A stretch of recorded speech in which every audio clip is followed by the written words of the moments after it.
Hello science fans, welcome back to Science Fun with Austin. Today we'll be doing a little bit of a gear review, so that if you decide you'd like to do one of your own science funs, we'll help you find some useful instrumentation for doing so. We have a blood pressure cuff here. The cardio, which purports to turn your phone into an EKG machine. The Dario blood glucose meter, which purports to allow your phone to check your blood sugar. And of course, a phone to do these things with. We've got the Samsung Galaxy Note 8. And we've also got as kind of a representative wearable, we have the Samsung Gear here. So we're going to take a look at a few things, and maybe you can come up with a science fun of your own. Alright, we've got our cardia set up here, and we're going to go try and take an EKG to see how well it works. The FDA says it actually does work, so I've got pretty high hopes. And you can see a trace there. It does actually seem to be working alright. And this is certified to detect AFib. And it says I do not have AFib, which is a good thing. Alright, thank you, Cardio. One downside to that particular device is that it's limited to telling you if you have something going on within a limited pulse rate. So if you do something that somehow elevates your heart rate, you may not get a good reading. We will verify that here shortly. Alright, let's see how we do here.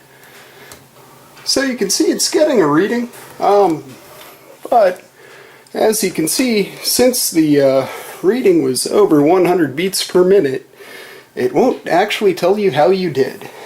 But you can email the graph to yourself, which is kind of neat. It seems to perform as advertised, but it has some limitations. For comparison, we can get a heart rate from the Samsung here. And you can see that it's telling me about the same thing that the cardio was. So, in all likelihood, the gear is actually providing a reasonably accurate heart rate. Actually, on the cardiac front, an interesting thing is that the Samsung itself comes with a heart rate monitor and pulse oximeter built right in. For some reason, it will measure both as a stress measurement.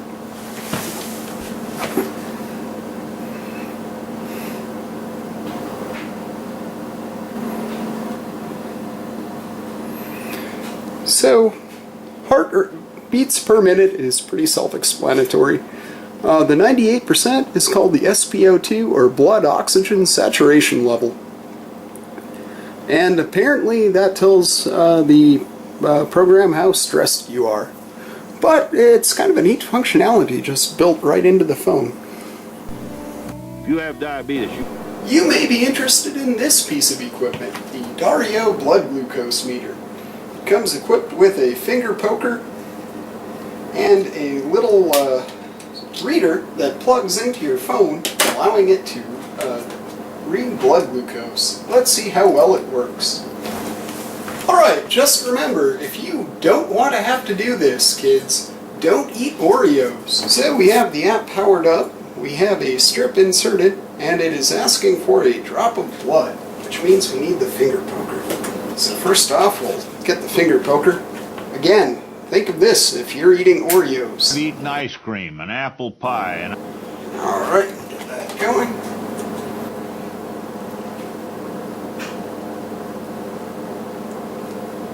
And it's pretty quick, and it's kind of legally obligated to give you a good reading. So it seems like the thing does what it's supposed to. And kind of the neat feature of this app is that it keeps a log. So, you know, if you were in the market for this sort of thing, I would recommend it. Alright, well, the Galaxy Note 8 claims that it is in fact waterproof. Let's find out how waterproof it really is. Really only one way to do it.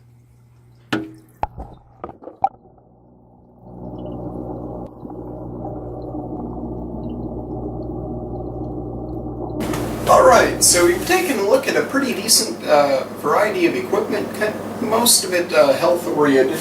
All in all, I'd have to say the Cardia, for $100, if you already have either a wearable or a phone with a heart rate monitor, the Cardia is a bit expensive for what you get. If you're in the market for it, the Dario seems to be reasonably functional and pretty easy to carry around, so it comes in handy. The blood pressure, actually this isn't a bad idea to pick up and check every once in a while on your own anyway.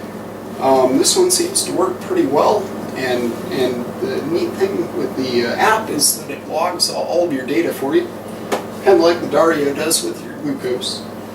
And the phone itself actually is pretty neat. If you need underwater video, I think up to 1 meter, or you're kind of curious about what your blood oxygen saturation level is, the Note 8 can apparently tell you both of those things.